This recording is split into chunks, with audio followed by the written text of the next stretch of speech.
এই জার্নির প্রথম থেকে আমি খুবই এক্সাইটেড ছিলাম। আমি জার্নিটা শুরু করি সকাল ৮টার সময়, এবং জার্নিটা শুরু করার অবস্থাতে আমি জানতাম যে এই বাসটা আমার জার্নি হবে পদ্মা সেতু দিয়ে।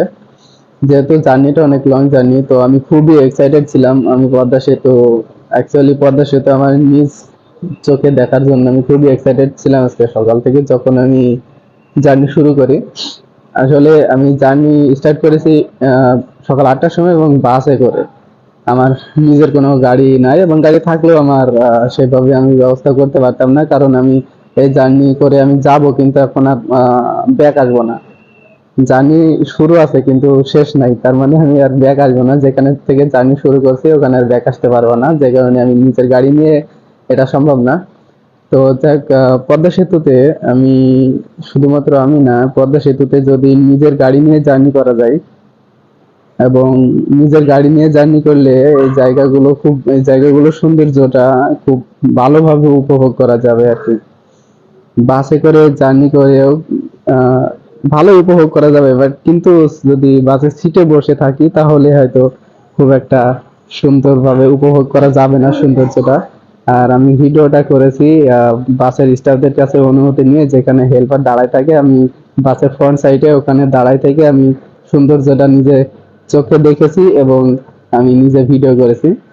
যখন আমার ভিডিও ক্যামেরা স্টার্ট থাকে, তখন আমি ক্যামেরার দিকে কোনো ফলো করি নাই, ক্যামেরার দিকে আমি তাকাই নাই একবারও। আমি নিজ চোখে আমি সব দৃশ্যগুলো দেখেছি, এবং রেকর্ডিংটা আমার হাতে, আহ, বাসের সাথে টাচ করে রেকর্ডিং আমার হাতে ছিল। আমি রেকর্ডিং এর দিকে একবার তাকাই নি, ঠিক আছে। তো এই পদ্মা সেতুর জার্নিতে স্টার্টিং থেকে শুরু করে আমি ভিডিও করেছি অলমোস্ট ১০ মিনিট মতো আমার টাইম লাগছে শুধুমাত্র পদ্মা সেতুটা পার হতে। তার মানে বাস অলমোস্ট ৬০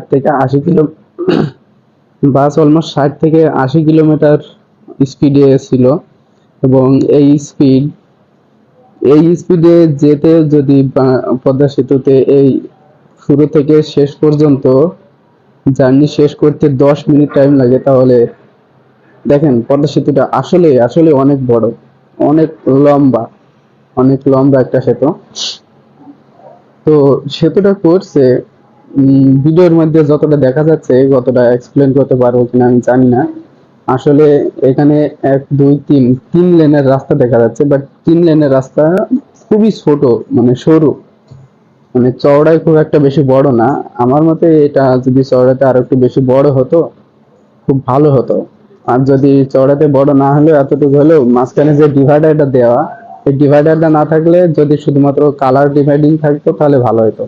যেহেতু রাস্তাটা অনেক সরু, একটা বাস গেলে আর একটা বাস যাওয়াটা অনেক রিস্ক হয়ে যায়, খুব কাছাকাছি হয়ে যায়। আর বাম সাইডে যেই রাস্তাটা দেখছেন, হোয়াইট কালার ডিভাইডার দেয়া, এই রাস্তাটা অ্যাকচুয়ালি বাইকারদের জন্য।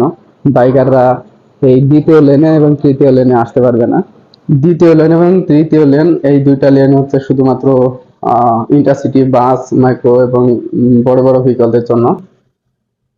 এখানে বাইকার আসতে পারে হয়তো যখন পুলিশ টুলিশ থাকে না সেই টাইমে। অ্যাকচুয়ালি পদ্মা সেতুর মাঝখানে মাঝখানে কিছু কিছু জায়গায় আমি দেখলাম যে ওখানে ডিরেক্ট পুলিশ আছে, এবং স্পিড মিটার নিয়ে তারা সবসময় ওখানে স্ট্যান্ড বাই থাকে। কোন গাড়ি কখন ওভার স্পিড ড্রাইভ করছে এগুলো তারা চেক করার জন্য।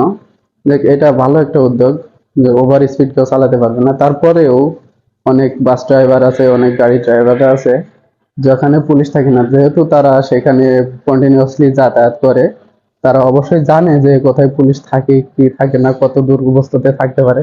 তারা ওভার স্পিড ড্রাইভ করে, কিন্তু যেখানে পুলিশ থাকে তার ২ থেকে ৩ কিলোমিটার ৫ কিলোমিটার আগে থেকে ওরা স্পিড লিমিট করে দেয়, ৬০ থেকে ৮০ কিলোমিটার পর্যন্ত স্পিড লিমিট করে দেয়।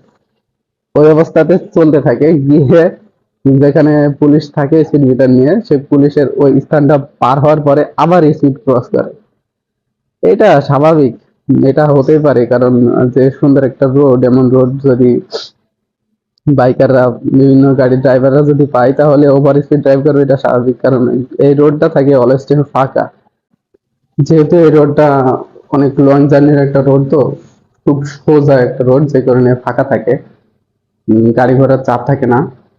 মানে কোনো জ্যাম বাঁধার কোনো সুযোগ নাই, যে কারণে জ্যাম থাকে না দেখে এরা ওভার স্পিড ড্রাইভ করতে পারে। তো ওভার স্পিড ড্রাইভ করলেও যদি তারা গাড়ি কন্ট্রোলে রাখতে পারে তাহলে তো আর কোনো সমস্যা নাই। এটা সবার মতামত আর একরকম না, যেহেতু ইন্টারন্যাশনাল স্পিড লিমিট হচ্ছে ওরা তারা 80 কিলোমিটার রেখেছে, যেহেতু চাইনিজ প্রজেক্ট। আপনারা দেখতে থাকেন পদ্মা সেতুর সৌন্দর্যটা এবং পদ্মা নদীর সৌন্দর্য সহ।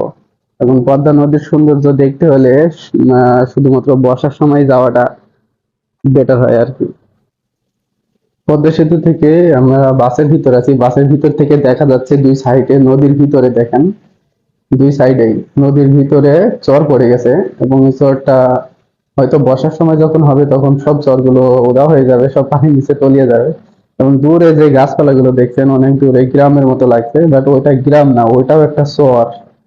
আনটিল পদ্মা নদীর তীর থেকে শুরু করে চর পড়তে পড়তে মাঝখান পর্যন্ত চলে এসছে। মানে দুই সাইডে যে গ্রাম মতো দেখছেন না, ওইটা হচ্ছে আসলে গ্রাম না, এটা চরের। চর পড়তে পড়তে ভিতরে চলে এসছে এবং ওই চরের উপরে সাধারণ মানুষ জনগণ আনটিল 5-7 তলা 10 তলা পর্যন্ত বিল্ডিং সহ করে ফেলেছে, এবং তার মানে এটা পুরো একটা সিটি বানাইলেছে। পুরা পদ্মা নদীর মাঝখানে পুরো একটা সিটি বানাইলেছে এবং দুই সাইডে অনেক বড়, আনটিল মেবি এই ব্রিজ থেকে এই সাইড থেকে শুরু করে ওই সাইড পর্যন্ত 15 থেকে 30 কিলোমিটার পর্যন্ত বিস্তৃত এই চরটা। এবং এই চরের এখানে পুরো গ্রাম অনেক সুন্দর, অনেক সুন্দরই করেছে। But পদ্মা নদীর যে চর যখন পড়ছে এবং এই চরে যখন গ্রাম হয়েছে, অবশ্য এটা তাহলে কোনো মালিকানা জমি হতে পারে না, এটা সরকারি জমি এবং খাস জমি হতে পারে, এটা স্বাভাবিক। এখানে দেখছেন যে হয়তো পদ্মা সেতুর রাস্তার কোনো জায়গায় ড্যামেজ হয়েছে হয়তো, যে কারণে তারা রিপেয়ারের কাজ চলছে। এবং এখানে দেখছেন 17 নম্বর জার্সি পরিহিত খেলোয়াড় এখানে খেলা শুরু করে দিছে পদ্মা সেতুর উপরে একবারে। যেহেতু কিছু করার নাই, এখান থেকে যদি এই মাথায় এবং ওই মাথায় যেদিকে যেতে হয় না কেন, ওখানে কিছু না হলেও 10-15 মিনিট টাইম লস হবে তাদের। এই জন্য হয়তো আর কি মার্কিং করে দিচ্ছি, যেখানে দেখতে পাচ্ছেন এটা হচ্ছে চর এলাকা। পদ্মা নদীর কিনার থেকে শুরু করে চর পড়তে পড়তে ভিতর মধ্যে চলে এসছে এবং বিল্ডিং গুলো সহ দেখতে পাচ্ছেন আপনারা, দেখেন এই সাইডেও যে বিল্ডিং দেখছেন এটা পুরো পদ্মা নদীর মানে চরের উপরে এগুলো হয়েছে। এখন যদি হঠাৎ করে পদ্মা নদীর পানি বেড়ে গিয়ে যদি 10 ফিট 20 ফিট পানি যদি বেড়ে যায়, তাহলে তো এই পানি যদি উঁচু হয়ে যায় 10 ফিট 20 ফিট, তাহলে তো এই গ্রাম পুরো পানির নিচে তলিয়ে যাবে। তো এই ক্ষেত্রে কি সরকারের দোষ? আপনারা যদি চরের উপরে 10 তলা বিল্ডিং করে ফেলায় রাখেন, তাহলে এটা তো সরকারের দোষ হতে পারে না।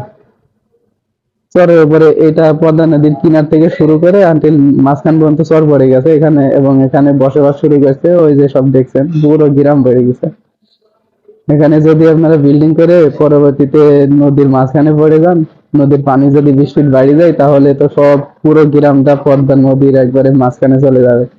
তো এখানে তো সরকারের কোনো দোষ নেই, সরকার তার বলেনি যে এখানে চর পেয়েছে তোমরা গিয়ে বাড়ি করো গিয়ে 10 তলা 20 তলা বিল্ডিং করে দিয়ে দিচ্ছে, পুরো একটা গ্রাম বসালেছেন এখানে। অলমোস্ট চলে আসলাম পদ্মা সেতুর শেষ করে। জার্নিটা 8 মিনিট সময় লাগছে বাস জার্নিতে। অলমোস্ট বাসের স্পিড ছিল হয়তো 60 থেকে 80 কিলোমিটার। এই স্পিডে আমার পদ্মা সেতুটা পার করতে অলমোস্ট আমার 8 মিনিট সময় লাগলো, 9 মিনিট।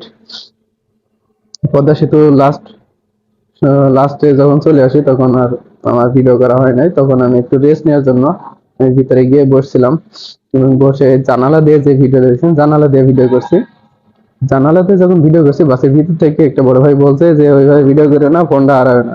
পরে দেখছি আসলে রিস্ক হতে পারে, যেহেতু ঢাকা শহরের এটা আমার বিভিন্ন মানুষের কাছ থেকে শোনা যে জানালা দিয়ে এভাবে ফোন ক্যাচ করে ধরে নিয়ে চলে যায়।